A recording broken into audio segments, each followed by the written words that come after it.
Hello everyone, my name is Laura. I love to crochet, and in today's video I'm going to be showing you how I made this tie front granny square cardigan. I was seeing these really blow up over on Instagram and I wanted to try making one for myself, and I made this using the same fundamentals and the same techniques that I talked about in last week's video where I was making the granny square sweater. So I make the granny squares in the same way, I join them in the same way, and then it's just finishing it off a little bit differently to make it a cardigan. So I wanted to show you how to do that today. I'm going to link last week's video so that you can check that out. If you need a little bit more of a deep dive into those techniques, give it a look, and then come back here and we'll get into all of the details about how to make your own tie front cardigan. To make this sweater, I used 2 skeins of Loops and Threads Soft Classic Acrylic in the color Off-White, and then I used a bunch of other scraps of Loops and Threads Soft Classic Acrylic that I had lying around from other projects. So that included the colors Amethyst, Coral, Pink, Light Blue, Light Pink, and Citron. This is a great project to use up any scrap yarn that you have hanging around, and it can be a really fun way to mix a bunch of colors together and really create something that uses up scrap yarn that you might not have used otherwise. So I recommend trying it out if you have a bunch of scraps that you need to use, but you can also use any colors that you like as long as your yarn weight is the same. And I also used a 6mm hook. And for this cardigan, we are going to measure ourselves in the same way that we did for the granny square sweater that I showed last week. So I measured around the widest part of my torso, which for me is around my bust, and I got a measurement of 38 inches. Then I added an additional 2 inches for a little bit of ease. I didn't want the cardigan to be skin tight. I wanted it to be a little bit more oversized, so I added 2 more inches.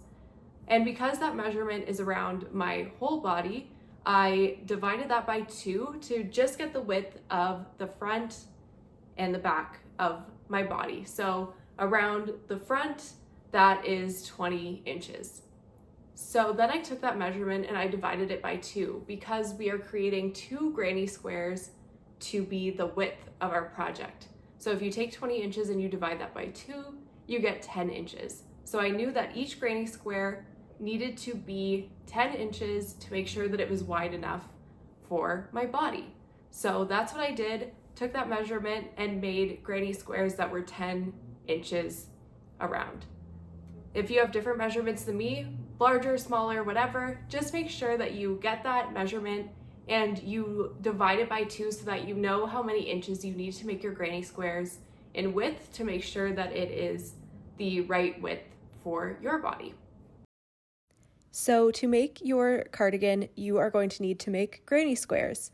So for my squares, mine are 5 rounds of granny stitch, and I used a 6mm hook with triple crochets, and that gave me the gauge that I needed. So each square was measuring 10 inches by 10 inches. If you need help on the fundamentals of granny squares, or you want to see exactly how I made this one, if you go to the video that I posted last week, I'll put the timestamp on the screen here, and I go into a lot more detail about how I made the granny squares and how you can make your own.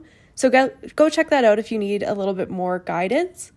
And you are going to need to create 16 of these granny squares in total. Okay, so this is how I lay out the squares for the cardigan version. So you'll see instead of the 3 squares making up the front, there's just 2 with a divide in the middle. That's what makes it a cardigan. The sleeves are exactly the same, so those bigger squares and 4 of them together. And then the back is just 4 of those big squares instead of 6 of the smaller squares like the sweater version. So it's basically 4 quadrants of 4, and then there's just 1 that's not sewn up. And then for where your neck and shoulders go, I just joined 3 clusters together on each side, and then that gives you your neck hole. So pretty self-explanatory and very similar to the sweater version, just with a couple tweaks for a cardigan. Okay, so now that we have all of our squares seamed together in this shape, I'm just going to show you how I join them together to create the cardigan. So I'm going to take this shape and I'm just going to take this center seam here, pick it up, and fold it in half. And that gives us our sleeve, our front and our back panel, same on this side, and our other sleeve. So that is what it looks like folded in half. And then I am just going to do like I did on the previous sweater and join from this corner to the edge of the sleeve, and the same on this side from the corner to the edge of the sleeve, and seam it up into a garment. So now I'm going to seam up the edges of my cardigan. And again, just like in the previous sweater, I have my cardigan folded inside out, so the wrong side is facing me. And I'm just going to attach my yarn at this bottom corner here and work slip stitch all the way until the end of the sleeve. And I'm going to do it on this side, and I'm going to do the exact same thing on the other side as well to seam up the body of the cardigan. Okay, so I've seamed up both of my sides and I've flipped my project back over to the right side, so the finished side. And what I'm going to do now is optional. If you are happy with the size of your cardigan as it is right now, you can skip this step. But for me, I wanted the cardigan to be a little bit more oversized, a little bit more kind of chunky. So what I'm going to do is add an additional row of granny stitch all the way around the front, around the back, and back up the other side. So it adds width, and it also adds a little bit of length to the bottom. So I'm going to show you how I do that. So again, using the same hook that I've been using and that same base color that I've been using, I'm going to create a slip stitch. And I'm going to start in the upper corner. You can start on either corner, but you want to start at the top corner because you are working it all the way to the other corner. So if you start like down in the middle, you're only going to get to this corner, then you're gonna have to fasten off and start again. So start at one of your top corners. And I'm going to insert my hook into this corner space here. And I am going to chain 4 and create another cluster of triple crochet. So I'm going to do 2 and 3 and chain 1. So that is the start of our additional row of granny clusters. So I'm going to keep going and do another triple crochet, cluster of 3,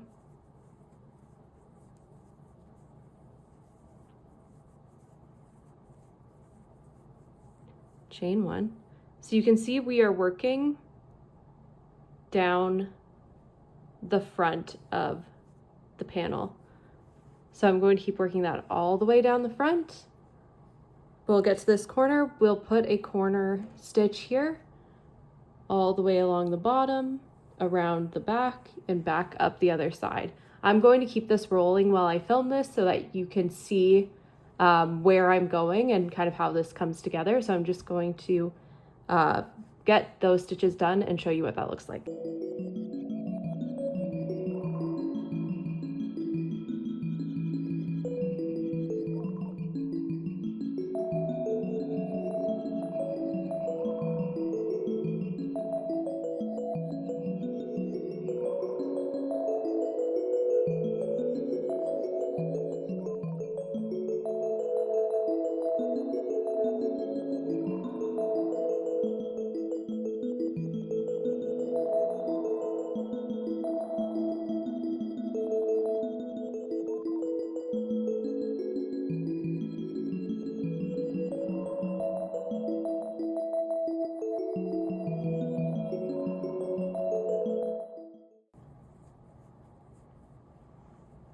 So we've made it down the front panel. Now we are just going to do a corner granny stitch into this corner here.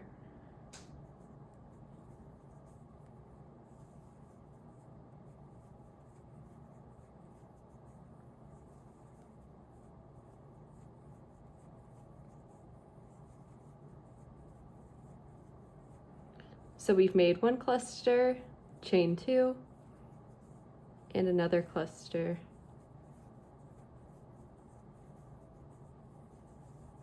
of 3.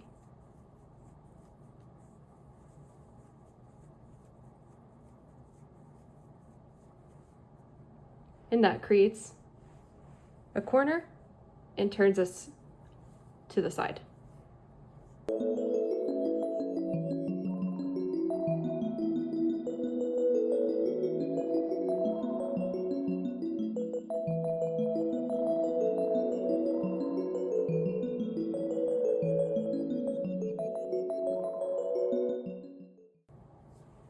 And I'm just back at the other corner. I'll show you where I am. So I've worked down the front, around the back. Now I'm at the other corner. So I'm going to do the same thing and make a corner stitch here.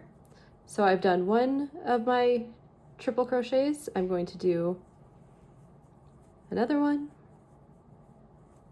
and a third. And then I will chain 2 and do another cluster of 3 into this space.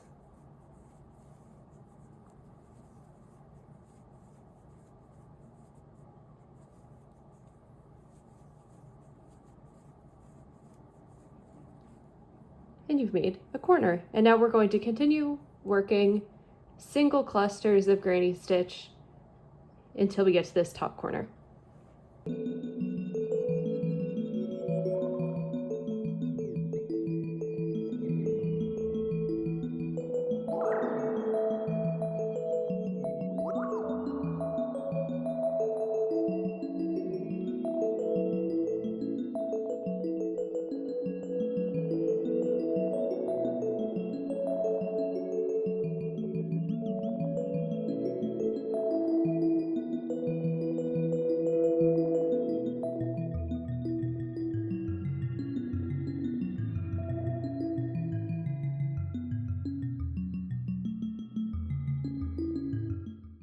Okay, and I'm back at our top corner, and I'm just going to put one more cluster in here, and then we are done.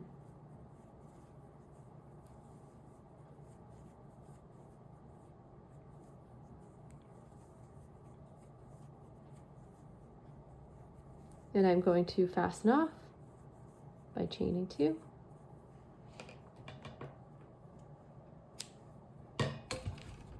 Woo! You almost went flying. And that is what it's looking like now.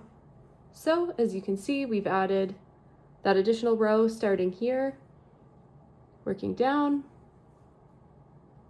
here, all the way along the back, around, and back up to the other corner. So that's going to give us a little bit more width, a little bit more length. And I find for cardigan, you don't want there to be too much of a gap between the two panels or it starts to look a little funky. So if you need extra width like I do, I would recommend doing this. You can do as many rounds of clusters as you'd like to get the fit that you'd like as well. And you can switch up the colors, you can do different things, but I find that that just gives it a little bit more drape and ease, and it's a little bit more oversized this way. So we're almost done, just a couple finishing touches here, and this is where the tie front part of the cardigan really comes to life. So we will be adding a finishing edge and adding our ties. Okay, so this is the fun part where we get to add our ties to the tie front cardigan. So I actually have my cardigan flipped over so that the back is facing me. And I'm going to take my 6mm hook with that same color of yarn, and I'm going to slip stitch it into any of these stitches at the back. I like to do one that's kind of near the center, and I'm going to attach that and chain 1. And I'm going to work single crochets around this top part of the neckline until I get to that first corner at the top. So I'll show you what that looks like. I'm just going to go into each of the stitches, creating a single crochet. And this just gives us a nice finished edge to our project.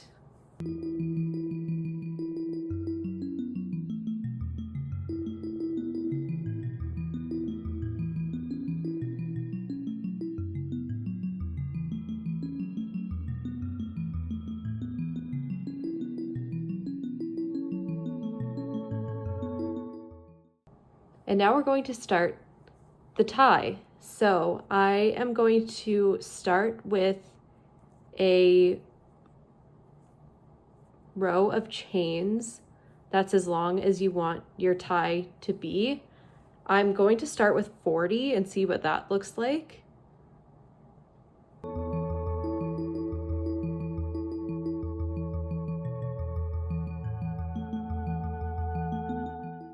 I've just done a chain of 45. I find it's best to go a little bit longer than you would expect. It's better to have it be longer than too short, and then your bows are really small and it doesn't look as good. So err on the side of longer than shorter. But with this chain that you've created, now what we're going to do is slip stitch back into the chain, back to where we started. And this really gives it more of a polished look than just leaving the chain as what you use to tie the bows. I think it makes it look more finished, and it lets us continue working down the sweater in one continuous kind of ball of yarn, which I really like. So what we're gonna do is, with the chains, we are going to slip stitch into the second chain from the hook. So here's my hook. That's the first chain. This is the second chain. So I'm going to insert my hook into the chain. I'm going to yarn over. I'm going to pull through, and I'm going to pull through like that. So that is our first slip stitch, and I'm going to continue doing that all the way around. So I'm going to go into the next stitch, yarn over, and slip stitch the two together like that. So I'm just going to keep going all the way down.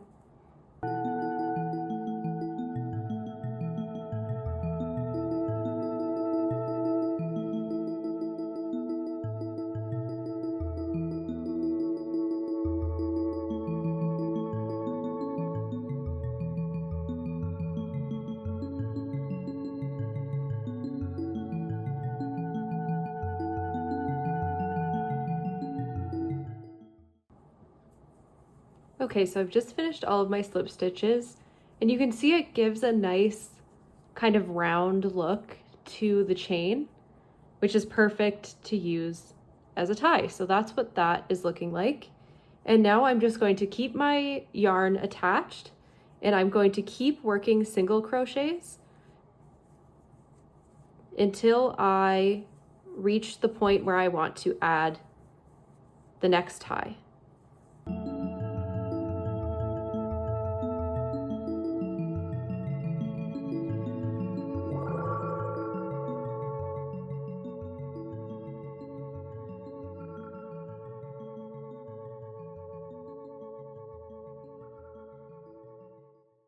Okay, so now I've reached where I want to do the next tie. So I have one tie at the very top, and the next tie I want to be right at the center. So right in between these two granny squares. So I've just stopped my single crochets there, and I'm going to do the exact same thing that we did with the top tie. So I'm just going to chain my 45.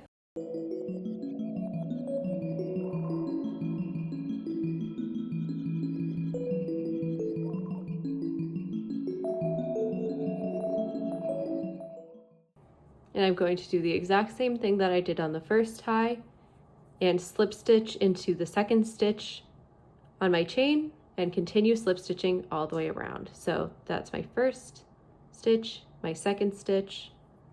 I'm going to insert my hook, yarn over, pull through, and pull through.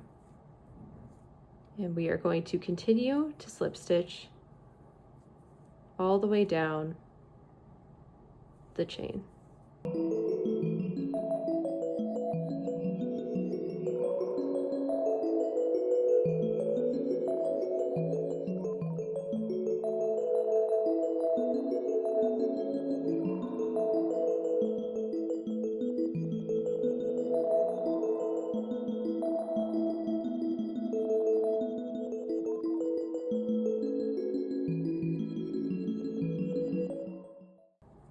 And I've made it back to the bottom of the chain, and I'm going to continue on doing single crochets into the next stitches. So that's a nice way to create your ties without having to fasten off your yarn, and I find it keeps them more secure because it's connected by so many chains, as opposed to if you just did the border and then you added the ties on separately. I find that this just keeps them sturdy and in place, and doesn't have any risk of the chains unraveling. So I'm going to keep going.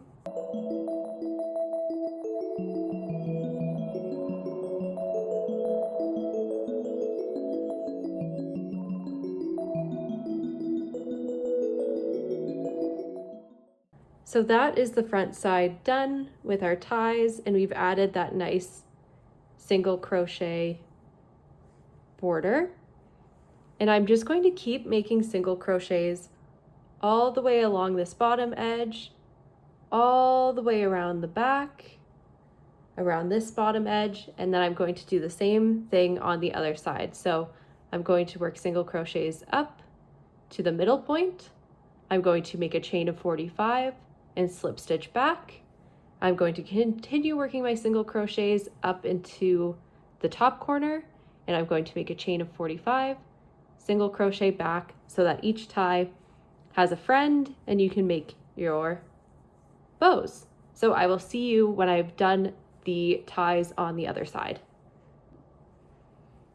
Okay, so I've just finished my fourth tie, so this last one at the top here, and now I'm just going to show you how I finished this off. So I'm just at this top corner, and if you remember, we joined our yarn to start doing the single crochets at the back. So I'm just going to keep single crocheting along the top collar until I reach the place where we started adding our single crochet border. So I'm just going to keep moving around.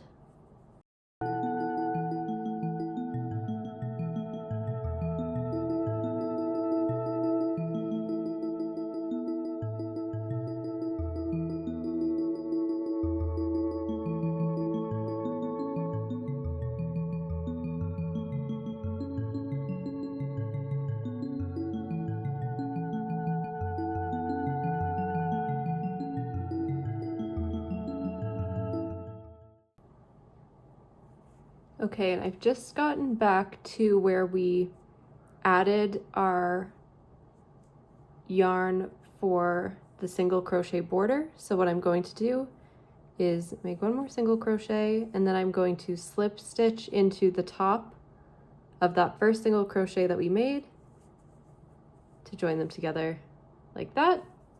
I'm going to chain 2, and I'm going to fasten off like that. So if I flip the sweater around, now you can see that we have added a nice single crochet border around the edges. We've added 2 sets of ties at the top and at the middle, and we've completed that single crochet border all the way around. So that is what it's looking like. We're almost done. The last step is to add a single crochet border to your sleeves. So I'm going to do the exact same thing, just slip stitch that same color into this top of the sleeve and do a single crochet all the way around on both sleeves and finish them off.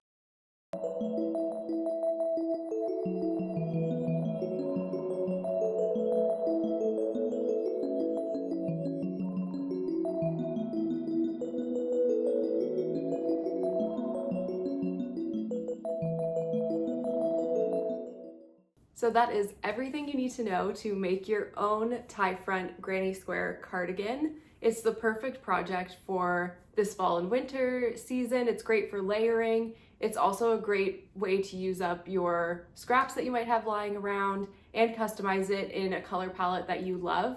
So I really hope that you give it a try.